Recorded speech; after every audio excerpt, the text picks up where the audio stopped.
Dobar dan, ovo je Mali dnevnik, a ja sam Dunja. Danas u našoj emisiji gledat ćete. Jedno drvo, cela šuma. Budite oprezni na internetu. Svetski dan muzike slavimo uz glumca Aleksu Ilića. Da li ste znali da u Brazilu, na obali Atlantskog okeana, postoji orah koji je napravio čitavu šumu? Pretpostavlja se da je zasađen 1888. godine i upisan je u Guinnessovu knjigu rekorda kao najveće drvo svoje vrste. Prostire se na čak 8500 kvadratnih metara. Neka istraživanja kažu da deca počinju da koriste internet od svoje 4. godine. Internet je veoma korisna stvar. Na njemu možemo saznati nove stvari, družiti se i gledati naše omiljene crtaće. Ali na internetu treba biti oprezan. Čega se to trebamo čuvati online, saznaćemo iz našeg prvog priloga. Sigurno i vi, kao i ja, koristite internet, ali da li ste znali da i na internetu postoje pravila ponašanja? O tome kako se bezbedno koristi internet razgovaram sa Katarinom. Zdravo, šta je to nasilje na internetu? Zdravo, Andreja. Hvala ti što pričamo o jako bitnoj temi za tvoje vršnjake i za sve učenike osnovnih škola u Srbiji.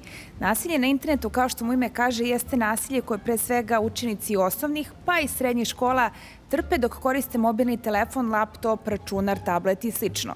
A to znači da nam neko šalje jako ružne poruke ili neko koristi naše fotografije kao svoje, a to ne bi trebao da radi, i dobijemo poruke ne samo putem društvenih mreža, poput Instagrama, TikToka ili Facebooka koje tvoji vršnjaci najčešće koriste, nego to znači da nas neko uznemirava, ne da nam ni da učimo, ni da provodimo kvalitetno slobodno vreme, jer nam piše poruke preko WhatsAppa, Vibera i slično.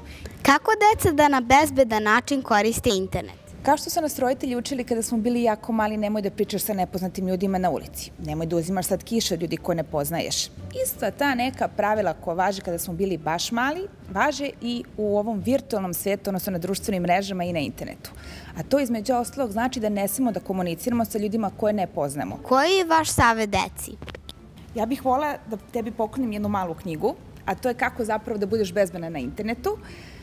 A ono što je savjet svim tvojim vršnjacima, to je da ne prihvataju nepoznate ljude na društvene mreže. Ja znam da veliki broj tvojih vršnjaka koji gleda tvoju emisiju misli da ako ima veliki broj pratilaca, da su time talentovani, bolji, uspešniji od drugih.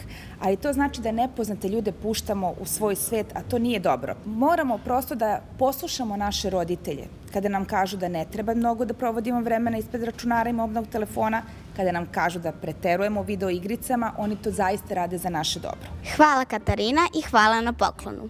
Drugari, sljedeći put kada budete koristili internet, setite se ovih savjeta. Za Mali dnevnik, Andreja.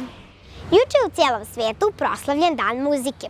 Pošto se naša emisija ne emituje vikendom, odlučili smo da taj praznik proslavimo danas.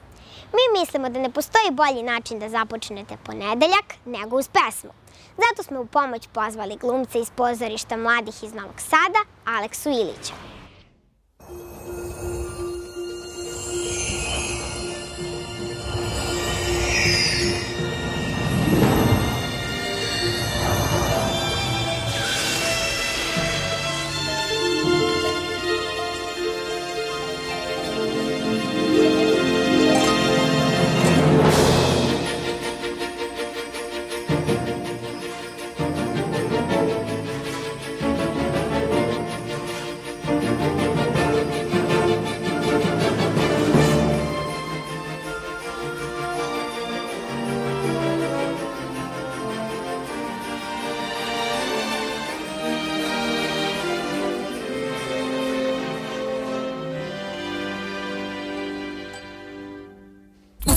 What's this? There's color everywhere. What's this? There's white things in the air. What's this? I can't believe my eyes. I must be dreaming. Wake up, Jack. This isn't fair. What's this?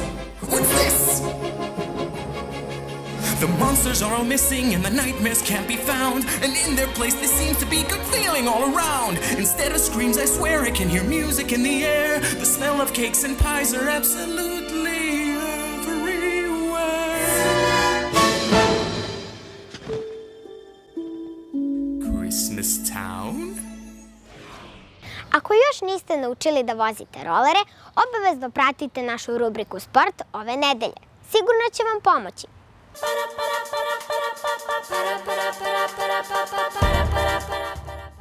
Jedna od prvih vežbi prilikom obuke vožnje rolera je učenje položaja tela. Prilikom učenja položaja tela kolena su blago savijena, stopala i ruke su okrenute u polje pod uglom od 45 stepeni i težište je blago preneto napred. U subotu je konačno došlo leto. Ipak kažu da će vreme ostati promenljivo. Ne dozvolite da vam vremenske prilike pokvare planove. Nađite način da se zabavite i uživate u svakom danu. Ali naravno, budite uz nas i sutra. Zdravo!